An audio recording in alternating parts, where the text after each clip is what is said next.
Hello, do you know the angles on a straight line and what they add up to?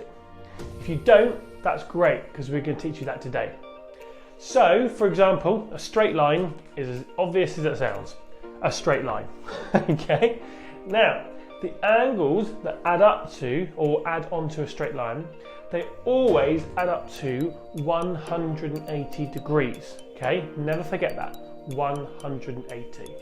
So for example, if you had, just give you an example here, for example, if you did one like this, and this angle here was, I don't know, let's say 120.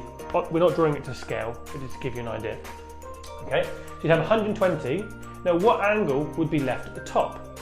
Remember, the angles add up to 180 degrees. So this one must be,